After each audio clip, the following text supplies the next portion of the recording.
নিশ্চয়ই আল্লাহ তাআলা কাফেরদেরকে শাস্তি দিবেন। বলেন বলেন, এই কথাটাকে বুঝিয়েছেন রব্বে কারীম পুরো 30 আয়াত দিয়ে। এটাই হলো এই আয়াতে কারিমার খোলাসা, এই আয়াতে কারিমার মাকসাম আলাই, যে বিষয়কে রব কসম দিয়ে বুঝিয়েছেন। এই সূরাটার মধ্যে আল্লাহ তাআলা 5টা কসম খেয়েছেন। কয়টা? কোনো বাবা তার ছেলেকে কথা বোঝাবার জন্য কসম খেয়ে বলার প্রয়োজন পড়ে না। কোনো মা তার মেয়েকে কোনো কিছু বোঝাতে কসম খেতে হয় না। কোনো সওদাগর তার কর্মচারীকে কথা বোঝাতে কসম খাওয়ার প্রয়োজন পড়ে না।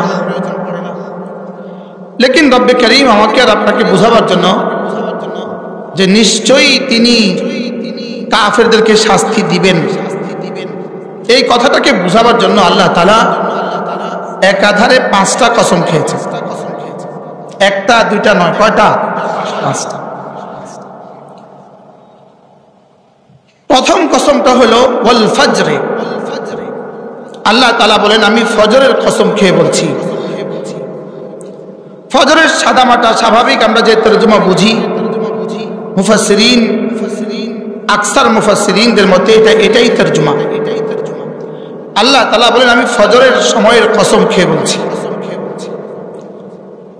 আল্লাহ তাআলা যে বিষয়ে কসম খান, এই বিষয়টা অতীব গুরুত্বের কারণে, গুরুত্বপূর্ণ বিষয় হওয়ার কারণে আল্লাহ তাআলা কসম খাচ্ছেন।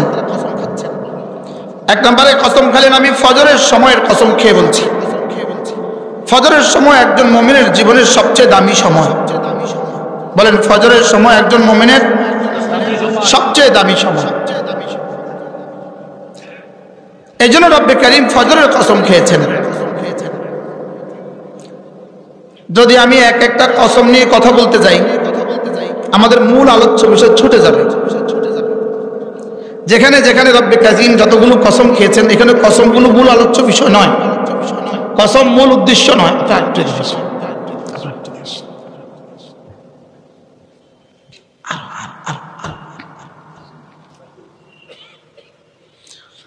কসমগুলো মূল আলোচ্য বিষয় নয়, যে বিষয় কসমকে বুঝান সেটা হলো মূল আলোচ্য বিষয়।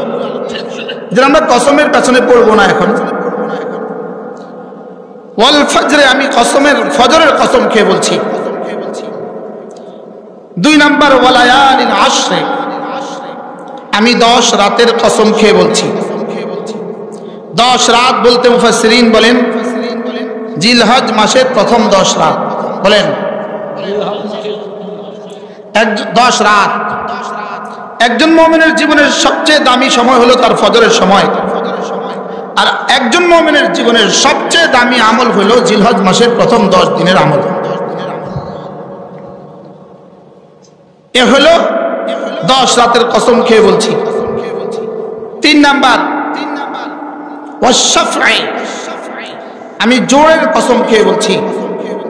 পৃথিবীর সমস্ত মাখলুককে আল্লাহ তাআলা জোড়ায় জোড়ায় বানিয়েছেন, এজন্য সমস্ত মাখলুকের একসাথে কসম খেয়েছেন। ওয়াশফাই, আমি জোড়ের কসম খেয়ে বলছি।